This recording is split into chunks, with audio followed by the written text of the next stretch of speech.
भाई हिलने जैसा महसूस हुआ। जल्दी जल्दी कमरे से निकला तब तक वो शांत हो चुका था, 2 सेकंड का था कम से कम। एक झटका सा महसूस हुआ था, टाइम क्या बताएंगे, इतने में खत्म हो गई। दिल्ली एनसीआर में सुबह आए भूकंप के बाद अब बिहार में भी भूकंप के तेज झटके महसूस किए गए हैं। बिहार के सिवान में आज सुबह 8:02 पर भूकंप के झटके महसूस किए गए। रिक्टर स्केल पर इसकी तीव्रता 4.0 रही है। दिल्ली एनसीआर में सोमवार की सुबह सुबह भूकंप के तेज झटके आए थे और बताया जा रहा है कि झटके इतने तेज थे कि लोगों की नींद भी खुल गई और दहशत में लोग घरों से बाहर निकल गए। शुरुआती जानकारी के अनुसार भूकंप का केंद्र दिल्ली में ही था और इसकी तीव्रता 4 मापी गई। भले ही तीव्रता 4 थी, लेकिन भूकंप का केंद्र दिल्ली में होने के चलते आसपास के इलाकों में तेज झटके महसूस किए गए हैं। हाँ, हल्का मेरे को लगा कि मैं सो रहा था, मैं थोड़ा हल्का हिल रहा हूँ। मेरे को लगा कि ये ज्यादा नहीं 2 सेकंड 2.5 सेकंड के आसपास हुआ होगा इतना। भाई हिलने जैसा महसूस हुआ। नहीं भागा नहीं, मेरे को लगा पता नहीं क्या है, लेकिन एहसास तो हो गया था कि ये भूकंप ये है, तो मैं उठा ही नहीं। मेरे को लगा अब तो दिन में पता ही चल जाएगा, हाँ ये तो भूकंप ही होगा। खड़ा था जी उस टाइम पे, वो कुछ काम कर रहा था, तेज झटका सा महसूस हुआ, फिर जल्दी जल्दी कमरे से निकला तब तक वो शांत हो चुका था, 2 सेकंड का था कम से कम।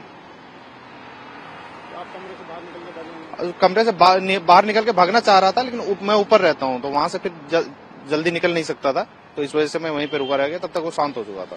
कब 5:25 पर तब महसूस हुआ था, बदन हिल गया था। मैं सो रहा था गाड़ी पे, फौरन उतर गया।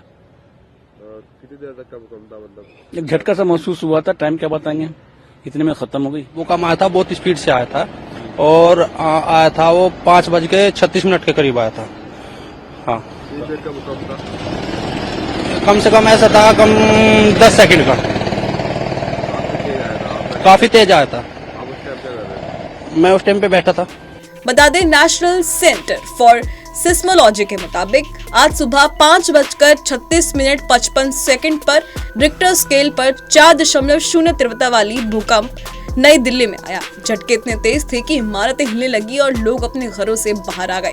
पेड़ों पर बैठे पक्षी भी तेज आवाज के साथ इधर उधर उड़ने लगे। राष्ट्रीय भूकंप केंद्र के अनुसार भूकंप की तीव्रता रिक्टर स्केल पर 4.0 थी और इसका केंद्र भी नई दिल्ली में जमीन से 5 किलोमीटर की गहराई पर था। यह 28.59 डिग्री उत्तरी अक्षांश और 77.16 डिग्री पर था। गहराई कम होने और केंद्र दिल्ली में होने के कारण दिल्ली एनसीआर में इसे सबसे ज्यादा महसूस किया गया है। अब आपको बता देते हैं कि आखिर भूकंप आने की क्या वजह होती है। बता दें, पृथ्वी की सतह के नीचे या कहें कि धरती के अंदर हमेशा उथल पुथल मची रहती है। धरती के अंदर मौजूदा प्लेटें लगातार आपस में टकराती या दूर खिसकती रहती हैं। इसी के चलते हर साल भूकंप आते रहते हैं। तो वहीं भूकंप को समझने से पहले हमें धरती के नीचे मौजूद प्लेटों की संरचना को भी समझना चाहिए। जानकार ने बताया है कि धरती में 12 टेक्टोनिक प्लेटें होती हैं और इन प्लेटों के आपस में टकराने पर जो ऊर्जा निकलती है उसे ही भूकंप कहा जाता है।